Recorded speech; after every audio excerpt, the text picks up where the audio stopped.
ලෝකය බොහොම වේගයෙන් සමාජ මාධ්‍ය ඇතුළු ඩිජිටල් තිරවලින් දරුවන් ඈත් කිරීමේ නීති සම්මත කරමින් යනවා. ලෝකයේ බොහෝ රටවල් විශේෂයෙන්ම සමාජ මාධ්‍ය ඒකේ අනෙක් පැත්ත ඩිජිටල් තිර. විශේෂයෙන්ම දැන් සමහර යුරෝපීය රටවල් නැවත වතාවක් පොත්පත් වලටම ඇවිල්ලා තියෙනවා ඩිජිටල් තිර එක තියෙන ගනුදෙනුව අඩු කරලා. ඒතර එහෙම වෙන්නේ ලොකු පර්යේෂණාත්මක හේතුත් එක්ක සහ ඔවුන් ලබමින් ඉන්න අත්දැකීම් එක්ක. දැන් මේකත් එක්ක ලංකාවෙත් ඩිජිටල් තිර මගින් දරුවන්ට වෙන බලපෑම පිළිබඳ පුළුල් ජාතික සංවාදයක් අවශ්‍යව තියෙනවා.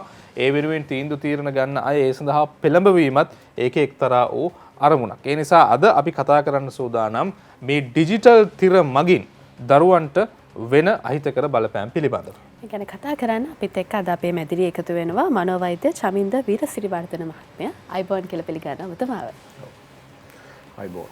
මේ මම පොඩ්ඩක් නිවැරදි කරන්නම් මගේ ටයිටල් එකේ ඉන්නේ ජ්‍යෙෂ්ඨ මනෝ උපදේශක මනෝචිකිත්සක වෛද්‍ය චමින්ද වීරසිරිවර්ධන. සමාව. අපි ඒක නිවැරදි කරන්නම්.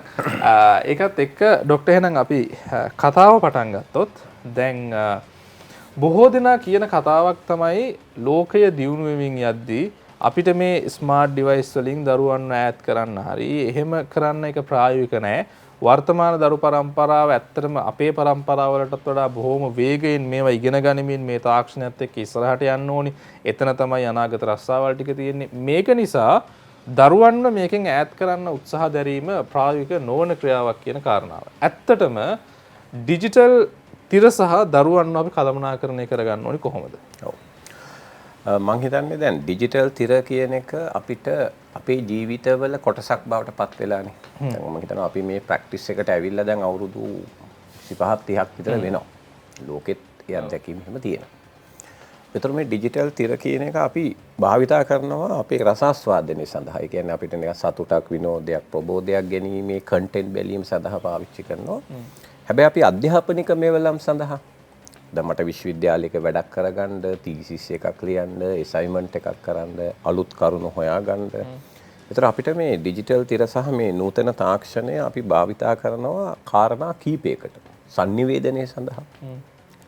දැන් මෙතන වැඩිපුර අවධානය එල්ල වෙන්නේ මේ විනෝද ජනක නැත්නම් ආස්වාද ජනක ක්‍රියාවලි සඳහා මේ ස්මාර්ට්ෆෝන් ඩිජිටල් තිර භාවිතා කිරීමත් එක්ක ඇතිවෙන කතාවට තමයි ලෝකෙ වැඩිපුර අවධානය යොමු වෙන්නේ. සහ රාත්‍රී කාලයේදී දැන් මේ ඩිවයිස් වල තියෙන තව එක ප්‍රශ්නයක් තමයි මේ බෑන් එන බ්ලූ ලයිට් එක. සහ මේ නිින්ද දැන් අපිට තියෙන ලොකු ප්‍රශ්නයක් තමයි දැන් ලෝකෙම ට්‍රෙන්ඩ් එකක් තියෙනවා මිනිස්සු දැන් රැටත් ඇහැරිලා ඉන්න ගතියක් තියෙනවා. ඒතකොට දැන් මේ ඩිවයිස් වල තියෙන මේ විනෝද ජනක වැඩ නිසා මේ නිින්දේ කාලේ එන්න අඩු වෙනවා. ඒතකොට දැන් නිින්දටත් මේක ඊටාම දැඩි බලපෑමක් එල්ල වෙනවා විශේෂයෙන්ම බ්ලූ ලයිට් කියන එක. නිල් ආලෝකයත් එක්කලා ඔය වෙනම සංකූලතා වගේක් ඇති වෙනවා මේ ඩිවයිස් එක. සහ තව ඩිවයිස් වල තියෙන තව කම්ප්ලිකේෂන් එකක් තමයි දැන් හිතන්නකෝ දැන් අපි එක තැනක ඉන්න කාලය දැන් හිතන්නකෝ අපි දැන් ක්‍රීඩාවක් කරන්න ගත වෙච්ච කාලේ එක්සයිස් එකක් කරන්න එළියට යන්න ගත කරපු කාලේ සීමා වෙලා දැන් ඔය ඉස්සර අපි පොඩි කාලේ අපිට කිව්වා අපිව ගේ ඇතුළට ගන්න හරි අමාරුයි කියලා. අපි හිටියේ එළියේ. දැන් අලුත් පරපුරේ නැත්තම් මේ අලුත් තරුණ ළමයින්ගේ ප්‍රශ්නේ තමයි මේ ගෙයින් එළියට ගන්න හරි අමාරු ගතියක් තියෙනවා මොකද මේ ඩිවයිස් එක මේගොල්ලන්ගේ තියෙන ලෙදියාව. ඉතින් අන්න එහෙම දැන් එක පැත්තකින් බර වැඩි වීම ඇස්වල ඇති වෙන සංකූලතා ඊළඟට දැන් කන්ටෙන්ට් නිරාවරණ හිතන්නකෝ දැන් ඒ බලන කන්ටෙන්ට් වල තියෙන ප්‍රචණ්ඩකාරී දේවල් ඊළඟට ලිංගික දේවල් සහ ඒ කන්ටෙන්ට් වයිස් එන මේ කම්ප්ලිකේෂන්ස් ටික මේ වගේ විශාල පැති ගොඩක් මේක ධන සහ ඍණ වශයෙන් අපිට තියෙනවා මේ ඩිජිටල් ස්ක්‍රීන් එක මේ අපේ අලුත් ජීවිතය ගත කරනකොට. එතකොට දැන් අපි ඕනම එකක් දැන් අපි ගත්තොත් දැන් අපි වාහනයක් එලවනකොට පවා අපි දන්නවා සංකූලතා තියෙනවා. ඒ නිසා අපි කරන්නේ නීති හදලා ඉරි ගහලා යම් ඩිසිප්ලින් එකක වාහන යනකොට අපිට සංකූලතා අඩුයිනේ. දැන් අපේ රටේ තියෙන ප්‍රශ්නේ තමයි දැන් මේ පාරේ විශාල සංකූලතා එන්නේ ඩිසිප්ලින් ෆලෝ කරන්නේ නැති නිසානේ නේ. රියානතුරු වෙන්නේ. ඒතර ඒ වගේ ඩිවයිස් වලවත් තාක්ෂණයවත් නෙමෙයි මේ ප්‍රශ්නේ තියෙන්නේ. අපි හරි ඩිසිප්ලින් එකක් එක්ක. අපි හොඳ මූලධර්ම ඉගෙනගෙන. ඒකේ මේවා තමයි හානි මේක පාවිච්චි කරන්න ඕන මෙහෙමයි. මෙන්න මේවා තමයි මේකේ වෙන කම්ප්ලිකේෂන්. අපි හොඳ දැනුවත් භාවයක් එක්ක හොඳ ඩිසිප්ලින් එකක් එක්ක මේ ඩිවයිසස් පාවිච්චි කරා නම් ඔය කියන ප්‍රශ්නේ අපිට එන්නේ නැහැ. ඒතර මොකද අපි දන්නවනේ දැන් අපි දැන් අපි ලෝකේ ඕන තරම් මිනිස්සු වාහන පැදලා හරි සන්තෝෂයෙන් ගෙවල් වලට යනවා වෙනවා. දැන් අපේ රටේ තියෙන මේ ඩිසිප්ලින් එක නැතිවීම නිසා පාරේ වාහනයක් ගෙදර යන එක දැන් මං අද ගෙදර යන එක ෂුවර් නැති වෙන්න පුළුවන්. ඒතර ඒකේ තියෙන ප්‍රශ්නේ බලන්න අපි පාරත් කාපට් කරලා තියෙනවා. ඉරි ගහලත් තියෙනවා. නමුත් ඩිසිප්ලින් එක මේන්ටේන් කරන්නේ නැති නිසානේ මේ සංකුලතා එන්නේ. ඒ නිසා ඩිවයිස් වල කතාවත් ඒකයි. මොකද ඩිවයිස් නැති කරනවා කියන එක මේ ලෝකේ දැන් අපිට කරන්න බෑ. ඒවා අපේ ජීවිතේ කොටස් බවට පත් වෙලා ඉවරයි.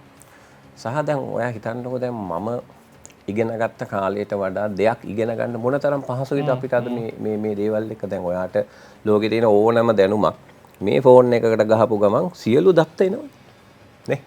අපි ඉන්නේ හරිම මේ කියන්නේ ලර්නින් වලට ඉගෙන ගන්න කෙනෙකුට ස්වර්ණමය ප්ලැට්ෆෝම් එකක් තියෙන අවධියකනේ අපි දැන් මේ ඉන්නේ. ඒ නිසා දැන් මම කියන්නේ අපි ඩිවයිස් වලදී අපි මේක කළමනාකරණය කරගන්නයි තියෙන්නේ. නැතුව මේ ඩිවයිස් අයින් කරන්න ඕනේ, ගෙවල් වලින් මේවා අයින් කරන්න ඕනේ, පාසල් වලින් යන්න ඕනේ කියන මතවාදේ නෙවෙයි. හරි එතකොට මේ කළමනාකරණය කිරීමේදී අපි දැනගන්න ඕන මොන වගේ දේවල්ද බලන්න ඕන, මොන වගේ දේවල්ද බලන්න හොඳ නැත්තේ සහ අර ඩිසිප්ලින් එක මොකක්ද කියන එක. ඉතින් ඒ ගැන තමයි මම හිතන්නේ අද අපි මේ වැඩසටහන වැඩිපුර අවධානය යොමු කරන්න ඕන කියලා මම කල්පනා කරන්නේ. දැන් ඔබතුමායි කිව්ව විදිහට මේ කළමනාකරණය කියන එක සිද්ධ කරාදී දැන් මේ වෙනකොට සමාජයේ වුණත් බොහෝ විට තියෙන මතයක් තමයි දරුවන් මේකට බොහෝ විට ඇබ්බැහි වෙලා තියෙනවා කියන කාරණේ. එතකොට මේ ඇබ්බැහි වීම තුළින් මේ විදිහ කළමනාකරණයක් මගින් දරුවන්ව මේ සමාජ මාධ්‍ය වලින් හෝ තාක්ෂණයෙන් යම් තාක්ෂණයකට ඈත් කරන්න අපි හිතනවා නම් දරුවන් ඒකට කොයි විදිහට ප්‍රතිචාර දක්වනවා? මට හිතෙන්නේ අපි ඇබ්බැහි වීම කියන කාරණාව ඉස්සෙල්ලාම තේරුම් ගන්න ඕනේ. දැන් අපි දේවල් යූස් කරනවානේ.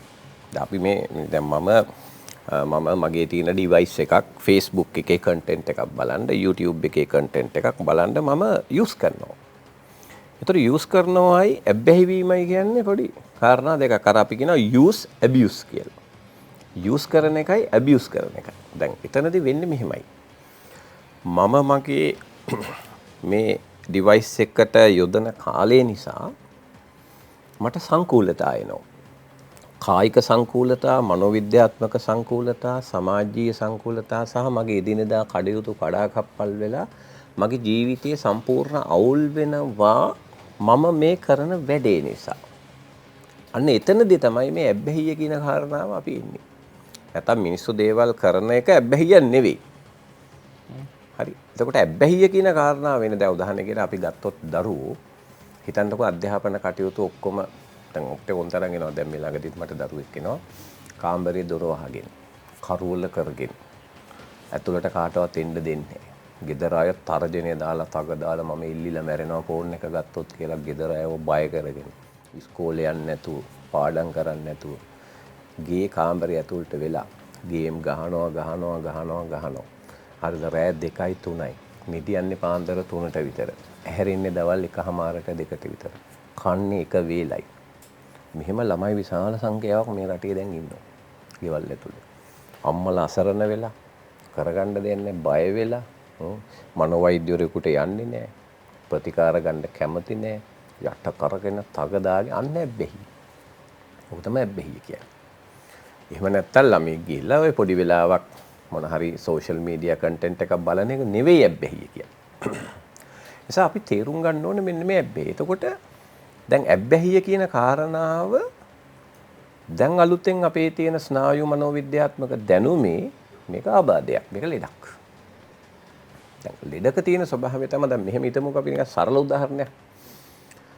දැන් අපි දේවල් සතුට ගන්න ඕනේ. දැන් මං තේ එකක් බිව්වහම මට පොඩි ප්‍රබෝධයක් ආවා. මගේ පරණ කැම්පස් එකේ යාළුවෙක් හම්බුණා. අපි පොඩි කතාවක් දාලා පරණ සිද්ධි මතක් කරලා අපි සන්තෝෂයක් ගන්නවා.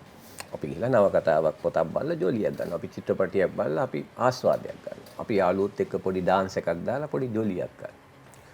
ඒතර අපි දන්නවා අපිට මේ සතුට එන දේවල් ගැන.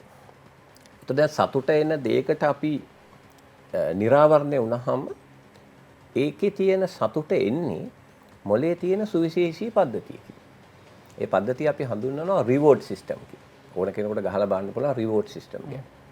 ඒතකොට රිවෝඩ් සිස්ටම් එකේ තියෙන්නේ මොලේ තියෙන ස්ථාන කීපයක ඩෝපමින් කියන අණුව දැන් එතන ප්‍රධාන රසායනික ද්‍රව්‍ය ඩෝපමින් තව රසායන ද්‍රව්‍ය කීපයක් තියෙනවා. ඒ ඩෝපමින් ස්‍රාවය වීමත් එක්ක තමයි මේ අපේ මේ අපිට ප්‍රබෝධයේ සතුට දැනෙන ක්‍රියාවලිය සිද්ධ වෙන්නේ. එතකොට දැන් ප්‍රශ්නේ තියෙන්නේ දැන් මගේ යාළුවෙක් හම්බුනහම මට බොඩි ඩෝපමින් මේ එකපාරට ප්‍රමාණයක් වැඩි වෙලා ජොලියක් ආවා. ඒතර අපි කියනවා අර ඩෝපමින් පොඩි අර සුනාමි මට්ටමක් නෙවෙයි. නමුත් ඩෝපමින් යම් ප්‍රමාණයක් එනවා. හැබැයි කවුරු හරි කෙනෙක් සිගරට් එකක් පිව්වොත්, කවුරු හරි කෙනෙක් ඇල්කොහොල් පාවිච්චි කරොත්, කවුරු හරි කෙනෙක් අයිස් හරි මත්ද්‍රව්‍යයක් පාවිච්චි කරොත් අර පද්ධතිය ඇරෙස්ට් වෙනවා. ඇරෙස්ට් වෙලා අර රසායනික ද්‍රව්‍යයේ ඍජු ප්‍රතිඵලයක් ලෙස ඩෝපමින් සුනාමියක්, අධික ඩෝපමින් ප්‍රමාණයක් මොලේ එකවර ස්‍රාවය වෙනවා. එතකොට දැන් හිතන්න දැන් ඔය අපි ගමු මෙහෙම දැන් උදාහරණයකට අපේ අග්න්‍යාසයේ තියෙන ලැංගහන් දීපිකා සෙල් සෛලවල මේ ඉන්සියුලින් හැදෙනවා. සීනි කණ්ඩ ඉන්සියුලින් හදලා අර සෛලේ හෙම්බත් වෙනවා. ඒතර ඒ සෛල සමහර විට හානි වෙනවා. ඒතර ඔන්න ඉන්සියුලින් හැදෙන්නේ නැතුව අපි දන්නවා ඔය දීවැඩියාව කියන පැත්තට යනවා. ඒ වගේ දැන් හිතන්න ඩෝපමින් කියන රසායනික ද්‍රව්‍ය ඇවිල්ලා මට සතුට හදන සෛලය ඇතුළට මෙහෙම බැඳිච්ච ගමන් මේ සෛලය උත්තේජනය කර හැම වෙලේම මේ සතුට හද දෙන්න බෑ. එතකොට මේ සෛල අධික විදිහට උත්තේජනය වෙන්න ගන්නවා මේ එන වැඩිපුර ඩෝපමින්. එතකොට සෛල ඇතුලෙන් බලනවා හානි අවම කරගන්න. එයා මොකද කරන්නේ අර ඩෝපමින් අණුව බැඳෙන ඒ ස්ථානයකට කියනවා අපි ප්‍රතිග්‍රාහක නැත්නම් රිසෙප්ටර්ස් කියලා. මේ රිසෙප්ටර්ස් ටික ප්‍රමාණය අඩු කරගන්න. ආන් එකට විද්‍යාත්මක වචනයක් කියනවා රිසෙප්ටර් ඩවුන් රෙගියුලේෂන් කියලා. ඒ රිසෙප්ටර්ස් ටික පහළට යනවා. ඒතර හිතන්නකො දැන් මට ඉස්සල දැන් මගේ යාළුවෙක් හම්බුනහම මට ඉස්සර ඩෝපමින් පොඩි ප්‍රමාණයක් ආවහම මොලේ සතුට හදලා ප්‍රබෝධයෙන් තිබ්බා. දැන් ප්‍රශ්නේ තියෙන්නේ මොකද්ද? දැන් ඩෝපමින් පොඩි ප්‍රමාණයක් ගියාට සතුට ගන්න බෑ. ඇයි? රිසෙප්ටර්ස් ප්‍රමාණය අඩුයි දැන්. දැන් සාමාන්‍යයෙන් මගේ උදේට ඇහැරිලා දත් ටික මැද ගන්නම ඩෝපමින් 1000ක් විතර ඕනද. නැත්තම් දැන් නැගිට ගන්න පණ නැහැ. ඒ පාර දැන් හිතන්නකො දැන් අම්මා ඉස්සර මට විහිළුවක් කරපුවාම ආයිතින් මං සන්තෝෂ වෙලා අම්මටත් විහිළුවක් කරලා හිටියා ජොලියේ ගෙදර කතා කරලා. දැන් මට ඒ කිසි එකකට පෙළඹීමක් ඉන්නේ. එළියට යන්න පෙළඹෙන්න බෑයි. ඩෝපමින් ඉන්නේ. ඩෝපමින් ප්‍රමාණය මදි මගේ සාමාන්‍ය සතුට පවත්වා ගන්න. ඒ පාර මොලේ මොකද කරන්නේ? හැම වෙලේම මාව පොළඹවනවා අධික ලෙස ක්‍රේවිං එකක් හදනවා. අර සිගරට් එකම බොන්න, ඇල්කොහොල් ගන්න, කුඩු ගහන්න, අයිස් ගහන්න කියන දැඩි පෙළඹීමක් මොලේ හදන. එතකොට ඔයා දැකලා ඇති ඇල්කොහොල් ගන්න මිනිස්සු කුඩු ගන්න අය අර ජීවිතේ හැම දෙයක්ම අතහැරලා අරකම උර හොරකම් කර ගෙවල් කඩලා හරි මොන මොකක් හරි දරුණු වැඩක් කළා හරි කුඩුම හොයනවා. ඒ පාරනේ ඔය අපි කරන්නේ ඒ කට්ටිය අරන් ගිහලා ඔය කොහේ හරි තැනක ගාල් කරලා අර පලාතේ තියන්නේ නැතුව අවුරුදු ගාණක් තිබ්බහම මොලේ ආයි රීසෙට් වෙනවා. මොලේ ආයි රීසෙට් වෙනවා. ඒ රීසෙට් වෙනකන් අරකින් ඈත් කරන එක තමයි ඔය සාමාන්‍ය දැනට අපි පාවිච්චි කරන ට්‍රීට්මන්ට් වල වෙන ඔප්ෂන්ස් එක්ක. එතකොට දැන් ප්‍රශ්නේ තියෙන්නේ ඩිජිටල් ස්ක්‍රීන් වල විනෝදජනක දේවල් කරනකොටත් අර හෙරොයින් වල ඉෆෙක්ට් එක එනවා කියන එක තමයි දැන් කතාව. දැන් හිතන්න මම ගිහිල්ලා ෆෝන් එකක් අරගෙන ගේම් ගන්නවා පැය 4-5 ගගා ඉන්නකොට අර හෙරොයින් ගන්නවා වගේ ගංජා ගන්නවා වගේ අධික ඩෝපමින් ප්‍රමාණයක් ස්‍රාවය වෙනවා ඕන් අර මොලේ ඇතුලේ මේකේ කාලය ගත කරනකොට. එතකොට මොකද වෙන්නේ? අන්න අර කියන සංසිද්ධිය අර මොලේ ඇතුලේ අර කුඩු ගහනකොට වෙන එකම අර ඩවුන් රෙගියුලේට් වෙලා ටික ඔන්න දැන් මොලේ ඩෝපමින් ප්‍රමාණය අධික ලෙස අවශ්‍යයි සාමාන්‍ය ජීවිතයේ ගෙනියන්න. එතකොට හොඳට බලාගෙන ඉන්න මුනිල් ළමෙක් දැන් ඔය අම්මලා කරන නරකම වැඩේ තමයි ළමයාට කෑම කවනකොට මේ ෆෝන් එක කොහොම අල්ලනවා. ඔතනින් තමයි මේ ඩිජිටල් ඇබ්බැහියේ ආයන්න ලියන්නේ අපි. මේකේ ඇබ්බැහියේ ආයන්න තමයි එතනින් පටන් ගන්න. අම්මා මෙහෙම අල්ලන. මොකද අම්මලාට හරි කාර්යබහුලයි. මම පිළිගන්නවා. ඉතින් අම්මලාට ප්‍රශ්න දැන් ළමයාට කවලා වැඩට දුවලා එතන ප්‍රශ්න මම පිළිගන්නවා මේ හැමදේම. ගැටලුත් තියෙනවා.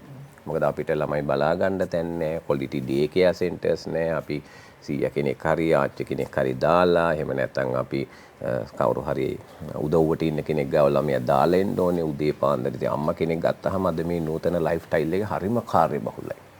අම්මා බාන්නේ ටක් ගාලා මේ ළමයාට කැම ටික කවලා ඉස්කෝලේට පටවලා නේද? එතකොට ඒ හඳහසෙම ලේසිම ක්‍රමය තමයි මෙහෙම ෆෝන් එක අල්ලුවාම කාගෙන යනවා. එතකොට ඒක දැන් චර්යාවක් බවට පත් වෙලා තියෙනවා. දැන් අපි මෙහෙම කිව්වට ඇත්ත අම්මාහරට තරහ යනවා. දැන් එහෙනම් උඹ ඇවිල්ලා කවහන් කියයි ළමයාට. මොකද අපිට තේරෙනවා ඒ අම්මලා විඳින ප්‍රශ්නේ. ඉතින් ඇත්තට මේවට අපි විසඳුම් හෙවිය යුතුයි. නමුත් එතන අයන්න ලියන්නේ අපි ඔන්න ඔය මෙහෙම ඩිජිටල් තිර අල්ලන එක.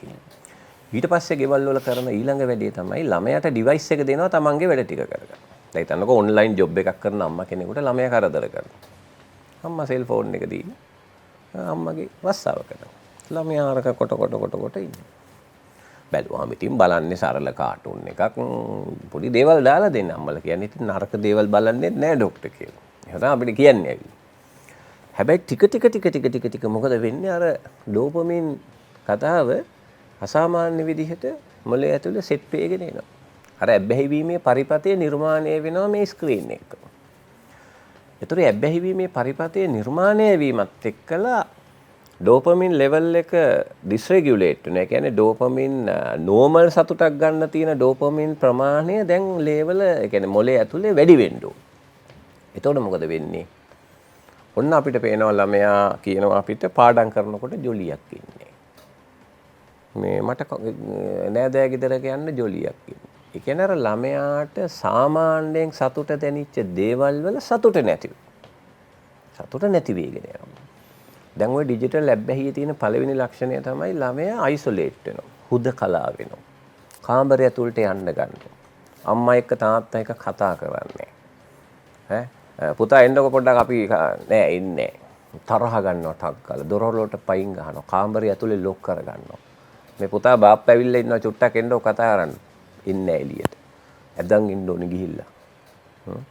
ඒතකොට ළමයාට වෙන දේ තමයි හැමදේම එයාට සාමාන්‍ය ළමයෙකුට රසයක් දැනෙන සියලු දේවල් වල රසය අඩු වෙගෙන ගිහිල්ලා එකම රසය බවට මේ ඩිජිටල් ස්ක්‍රීන් එකේ තියෙන ගේමින් මේකේ තියෙන කන්ටෙන්ට් වල දේවල් බවට පත් වෙන්න ගන්නවා. මෙන්න මෙතන තමයි නරක තැන. එතකොට මේකේ තියෙන හානිය තමයි දැන් මේ පරිපතේ නිර්මාණය වුණාට පස්සේ දැන් හිතන්නකෝ අපි එයාගෙන් බලහත්කාරයෙන් ෆෝන් එක ගත්තා කියලා. එතකොට ළමයි පෙළඹෙන්න පුළුවන් ජීවිත හානි කරගන්න, තමන්ට හානි කරගන්න, ගෙවල් වල බඩු කඩන්න, ප්‍රචණ්ඩකාරී හැසිරීම් දක්වන්න සහ අර ඩෝපමින් වේගයෙන් ගන්න පුළුවන් මද්ද්‍රව්‍ය වලට යන්න. දැන් අපිට පේන දේ තමයි දුම්කල කණ්ඩ ගන්න. දැන් අපි රටේ දුම්කල කියන එක හරි අවේලබල් එකක්.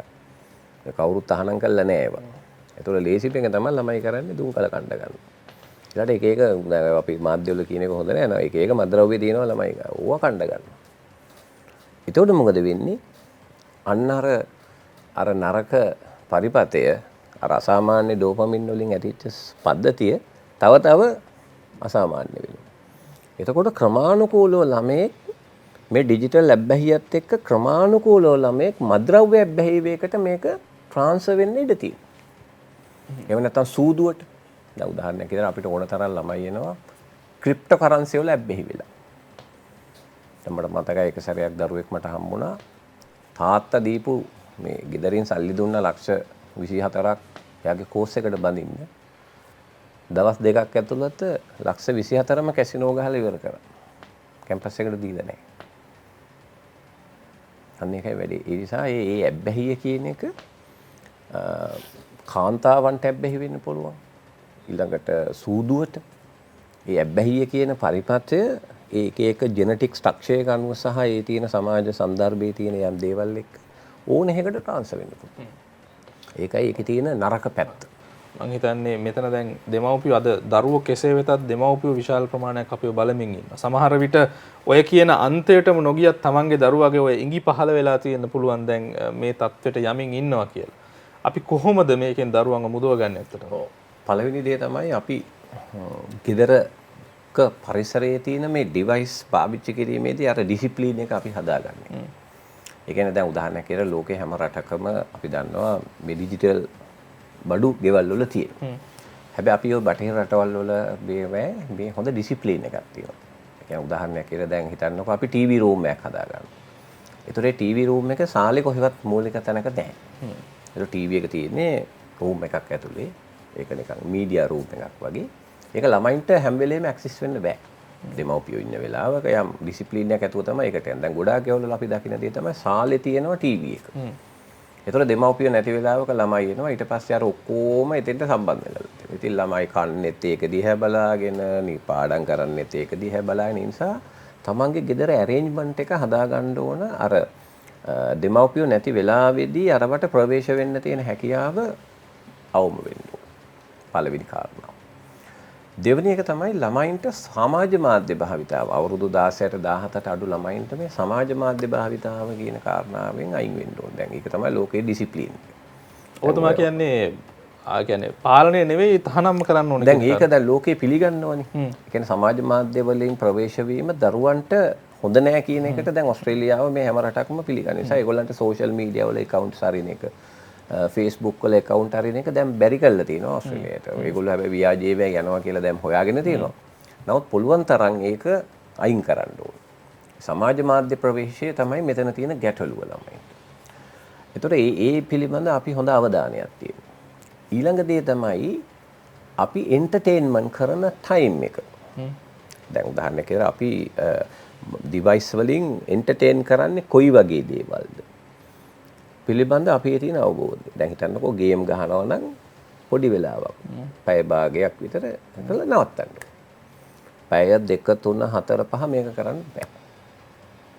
ඊළඟ ඩිසිප්ලින් එක මගේ නම් අදහස 7:00 8 වෙනකොට දරුවෝ ඒ එන්ටර්ටේන්මන්ට් වැඩ කරලා අවසන් කරනවා. ඒ කියන්නේ දවසකට පැය එකමාරක් විතර ඩිජිටල් වලින් එන්ටර්ටේන්මන්ට් කරාට ගැටලුවක් නැහැ කියන එක දැන් ලෝකේ සාමාන්‍යයෙන් පිළිගන්න කාරණාවක් වයසත් එක්ක. දැන් ඔය ඇමරිකානු අපේ තියෙනවා ළමා රෝග විශේෂඥ වෛද්‍යවරුන්ගේ සංගමය Academy of American Pediatrics. ඒගොල්ලෝ නිර්දේශ මාලාවක් ඉදිරිපත් කරලා තියෙනවා මේ ස්ක්‍රීන් ටයිම් එක සහ කන්ටෙන්ට් එක කොයි වගේ වෙන්න ඕනද එක එක වයස්වලට කියලා. මම හිතනවා ගොඩක් අයට පුළුවන් ඒක ෆලෝ කරන්න. ඊළඟට ඒගොල්ලෝ මීඩියා ටයිම් කියලා පොඩි software එකක් develop කරලා තියෙනවා. තමන්ගේ need එක ඒ දෙමව්පියෝ ඒ software එකට දුන්නාම මීඩියා plan එකක් හදලා දෙනවා ගෙදෙට්ට. මෙන්න මේමයි ඕගොල්ලන්ගේ ගෙදර මීඩියා වල හැසිරීම තියාගන්න ඕනේ කියලා software එකක් develop කරලා තියෙනවා ඒගොල්ලෝ. ඒතර මගේ ළමයාගේ වයස ඔක්කොම දාලා දුන්නාම මීඩියා plan එක ඒගොල්ලෝ දෙනවා. ඒතර අන්න එහෙම අපේ ගෙදර ඩිසිප්ලින් එක. ඒතර අපි බලන්නේ කොයි වගේ වැඩසටහන්. අපි ගෙදර ප්‍රචණ්ඩකාරීව අපි බලන්නේ. රෑ 12 10 වෙනකන් අපි ගෙදර හැමෝම. අපිට තියෙන ප්‍රශ්නේ අපි ළමයින්ට කිව්වට මේ සීයලා ආච්චිලා අම්මලා තාත්තලා දැන් සමහර අය වැඩ ඇරිලා ඇවිල්ලා ඉතින් මෙහෙම ෆෝන් එක දිහා බලාගෙන තමයි ඇඳේ ඉන්නේ. ඉතින් රෑ 2 3 වෙනකන් නිදාගන්නේ 3ට විතර. මොකද අර සමහර කන්ටෙන්ට් ඉතින් බලාගෙන ඉන්නවා. ඒතර මේක දෙමව්පියොත් මේව ඇබ්බැහි වෙලා තියෙනවා. ආච්චිලා සීයලා අපිට එනවා හරියට ඇබ්බැහි වෙලා මේකට. එතකොට අර ගෙදර හැමෝම එක්තරා ප්‍රමාණයකදී මේ ඩිවයිස් වලින් අයින් වෙන්න ඕන. අයින් වෙලා ඒගොල්ලන්ගේ කමියුනිකේෂන් එක ඩෙවලොප් කරන්න ඕන. දැන් ළමයින්ගේ විස්තර කතා කරනවා, තාත්තා කතා කරනවා, අම්මා කතා කරනවා. එතකොට අපි මේ පවුලේ තියෙන සංවාදය ගොඩනගන්න ඕන. ඩිවයිස් වලින් අයින් වෙලා. මොකද අපිට පුළුවන් නේ ඩිවයිස් එකේ තමන් වැඩි හිටියන්න පුළුවන් ඩිවයිස් ටික ඉන්න ඔෆිස් වල හරි බස් එකේ යන ගමන් හරි පොඩ්ඩක් බලාගෙන එනවා. දැන් මේ ගෙදර එන්නේ ඩිවයිස් බලන්න නෙමෙයි කියන ඩිසිප්ලින් එක අපි පවත්වා ගන්න.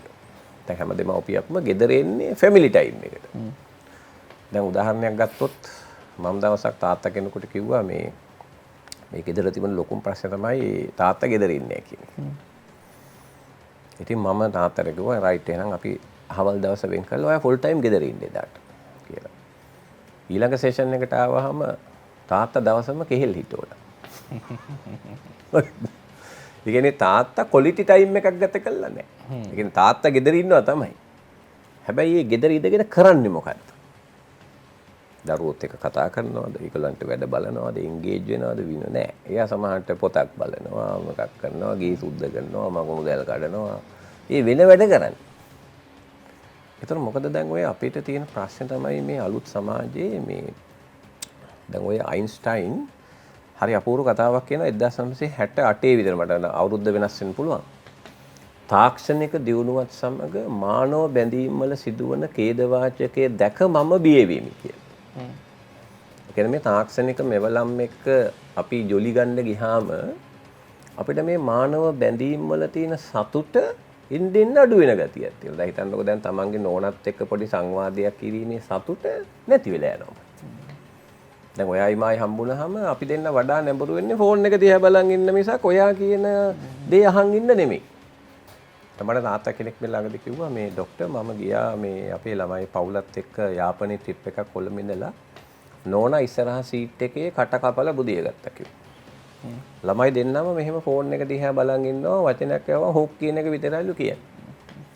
ආම් පුතා රුවන්වැලි සෑය කිව්වා ඔහොම බලලා ආයි ෆෝන් එක දිහා බලන් ඉන්නවා.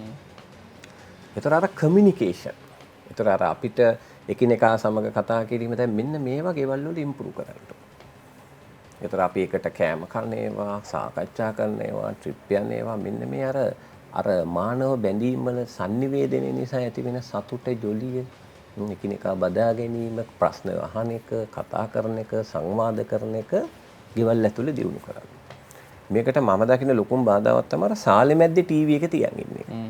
ඒතර සාලේ මැද්දේ ටීවී එක තියන් ඉන්නේ හැම වෙලේම අපිට වෙන්නේ සොයන්ක්‍රීය ලෙස අපි ගිහිල්ලා අරක දාගන්න. ඉතින් ඔගේ මැච් බලනවා දැන් වෙලා තියෙන දැන් මේ මැච් කියන එක ලෝකෙ මේවනේ. දැන් හිතන්නකො දැන් මේ 1800 ගහපු මැච් උත් හිටපු ගමන් බලන්න හිතෙනව නින්නෑට. දැන් ওই මැච්ම දැන් සමහර අය ඉන්නවනේ මැච් වලට ඇබ්බැහි වෙලා. මැච් එකක් නැත්තම් ඉන්න බෑ. මොකක් හරි මැච් එකක් බලන්න. ඔය සමහර තාත්තලා ඉන්නවා මට හම්බෙලා දිනවා. මේ 800 ගණන් වල ගහපු මැච්. ආයිද දා බලන්න. අන්න එහෙම. එතකොට මේ සාලේ ටීවී එක අයින් කිරීමත් සමග පොඩි අවකාශයක් හැදෙනවා පවුලයට එකතු වෙලා සංවාද කරන්න. ඒකට කෑම මේසේ දැන් ඔය අපි සම්ප්‍රදාය තිබුණානේ එකට කෑම කන්න ඕනේ කියලා. ඒතර ඒගොල්ලන්ට අවුට් යන්න පුළුවන්. දැන් හිතන්නකෝ පවුලේ කට්ටිය ඕන්න ට්‍රිප් එකක් යනවා. ට්‍රිප් එකක් ගිහලා එතන පොඩි කතා බහ කරලා විස්තර අහලා පොඩි ගන්න. ඒතර පවුලේ සංවාද දියුණු වෙන්න අපිට අර ඩිජිටල් ස්ක්‍රීන් එක එන සතුටට වඩා එකිනෙකා සමග කතා කිරීමේ සතුට ඔන්න එනවා. දැන් ගොඩාක් දෙමව්පියන්ට තියෙන ප්‍රශ්නේ තමයි දරුවෝ දෙමව්පියත් එක්ක කතා කරන්න පෙළඹෙන්නේ නැහැ මොකද සතුට අඩුයි. මොකද මේ දෙමව්පියෝ ළමයින්ට කෑග් ගහලා බැනලා ටොකු ඇනලා හරිද මහ විශාල ව්‍යසනයක් කරන් තියෙනවානේ පවුල් වල කෑග් ගහලා බැනලා පාඩම් කරපියේ කියලා ඉන්ටර්නෙට් ගලවලා ඊළඟට ෆෝන් පොල්ලේ ගහලා ළමයිත් එක්ක තරහ වෙලා ඉන්නේ. ඒ ගොඩාක් ගෙවල් වල තියෙන ප්‍රශ්න තමයි දැන් අර අපේ පරණ කියමනක් තියෙනවා මේ ওই මහත්තයාගේ නෝනාගේ ප්‍රශ්නේ තියෙන්නේ හොද්දේ දෙනකම් විතරයි කියන්නේ. ඒ දන්නවද දැන් අපි තරහ වෙලා හිටියට දැන් යාළුවුන් නැත්තම් කරන්න දෙයක් නැහැ. දැන් බලන්න නෝනෙකුයි මහත්තයෙකුයි තරහ වුණාම දවස් ගණන් ඉන්න පුළුවන් ෆෝන් එකට වෙලා. ඒක දිහා බලාගෙන ඉන්න පුළුවන්. ඊටතර හොද්දේ දෙන කතන්දරේ දැන් හරියන්නේ. දැන් මට එනවා මේ ළඟදී කපල් එක. මට කිව්වා මහත්තයා ડોක්ටර් මං නම් දැන් අපේ ගෙදර කතා කරන්නේ නැහැ කිව්වා. නෝනත් කිව්වා මාත් දැන් කතා කරන්නේ ගානට කිව්වා. මම ඉතින් මොකද කරන්නේ? මම නම් ડોක්ටර් බණ අහනවා, ටෙලිනාට්‍ය බලනවා නෝනා. මහත්තයා ෆුල් ටයිම් පොලිටිකල් ප්‍රෝග්‍රෑම්. එක අර ඔයගොල්ලෝ කරන රතු ඉර අරවම මාරය 12 වෙනකන් දැන් මිනිහා බලන්න. එතන දැන් බලන්න මේ දෙන්න විවාහ වුණාට හුදකලා ජීවිත දෙකක් ගත කරනවා. සංවාදයක් නැහැ. ළමයි දෙන්නගේ අරන් බැලුවා. ළමයි දෙන්නත් කාමර දෙකේ ඩිවයිස් දෙකක් එක්ක ජීවත් වෙනවා. එතන මේ පවුල් යන්නේ එකිනෙකා සමග සම්බන්ධ වෙනවට වඩා තනි පුරවැසියෙන් නෑ බෝඩිමක් වගේ නිකන්. අන්නේ බෝඩින් ස්වභාවය මේ පවුල් වලින් අයින් වෙන්න ඕන කියන කාරණාව දෙමව්පියෝ බොහෝම දැනුවත් වෙන්න ඕන. එතකොට ඊළඟ වැඩි. ඊළඟට අර ඩිසිප්ලින් එක. අපි අනිවාර්යෙන් පැය දෙක තුනකට කලින් ඩිවයිස් වලින් අයින් වෙන්න කියන එක නින්දට. මොකද නින්දට අවශ්‍යයි මෙලටොනින් කියන හෝමෝනේ අධිසාන්ද්‍රණය. දැන් මෙලටොනින් අඩු වුණොත් එහෙම අපි නිදාගත්තට නින්දේ ක්වොලිටි එක නැහැ. දැන් අපේ විශේෂඥ මනෝවෛද්‍යවරු විශාල වශයෙන් මෙලටොනින් දෙනවා ළමයින්ට රැයට නිදියන්න. මොකද මුගේ මෙලටොනින් හැදෙන්නේ නැහැ දැන්. මොකද ඩිවයිස් එක ඉන්න එන්ටර්ටේන්මන්ට් වල තියෙන ඊළඟ ප්‍රශ්නේ තමයි අධික ප්‍රමාණය කෝටිසෝල් කියන හෝමෝන් එක ලේවල ස්‍රාවය වෙනවා සහ බ්ලූ ලයිට් වලින් මෙලටොනින් විශාල ප්‍රමාණයක් ලේවල අඩු කරනවා. ඒතර මෙලටොනින් අඩු වෙච්ච ගමන් නිින්ද ක්වොලිටි නැහැ. එතකොට ඒ ළමයි පාඩම් කරපුවා මතක හිටින්නේ නැහැ. පහුවදාට විශාල අවුල් අවධානය රඳව ගන්න බෑ. අවධානය තියාගන්න බෑ. ඒ නිසා නිින්දත් මෙතන රෙගියුලයිස් වෙන නිසා හැමෝම නිින්දට පැය දෙකකට විතර කලින් ඩිවයිස් වලින් අයින් වෙලා හොඳ සංසුන් වැඩක් කරලා හොඳ පොතක් බලලා පාඩමක් කරලා නිදින එක තමයි හොඳ. නිදියන්න කලින් ස්මාර්ට්ෆෝන් පාවිච්චි කරන්න කිසිම හේතුවක් නිසා එපා. ඒක හරිම භයානකයි. හොඳයි මම හිතන්නේ අද අඩුවෙන්ම ප්‍රශ්න අහපු දවසක් අපි හේතුව එතුමා බොහොම පැහැදිලිව සියල්ල පැහැදිලි කරපු නිසා ඉතින් දැන් ඔය කියපුවා මේ කණෙන් අහලා මේ කණෙන් පිට කරන්නේ නැතුව අද ඉඳන්ම ගෙදර මේ චර්යා පුරුදු ටික පටන් ගන්න කියන ඉල්ලීම අපි කරන්නේ මොකද අපි අනාගත පරම්පරාව සෞඛ්‍යමත් නිරෝගිමත් යහපත් පරම්පරාවක් බවට පත් කර ගන්න ඕනේ හින්දා මේක පටන් ගන්න කියන එක තමයි අපිට නැවත නැවතත් මතක් කරන්න තියෙන දෙමාපියන් විදිහට සහ දරුවන් විදිහට ඔබට මේ කියපු සියලු කාරණා නැවතත් අහන්න පුළුවන් අපි මේක YouTube එකේ අපි අප්ලෝඩ් කරාට පස්සේ ඉතින් නැවතත් මේ සම්පූර්ණ වැඩසටහන බලලා මේ කාරණේ අද ඉඳන්ම පටන් ගන්න කියන කාරණය අපි මතක් කරන. ඉතින් මේ ගැන අපිව දැනුවත් කරන්න අපේ මැදිරියට ආපු ජ්‍යෙෂ්ඨ මනෝපදේශක මනෝචිකිත්සක වෛද්‍ය චමින්ද වීරසිරිවර්ධන මහත්මයාට බෙහෙවින් ස්තුතිවන්ත වෙනවා අද අපිත් එක්ක එකතු වුණාට.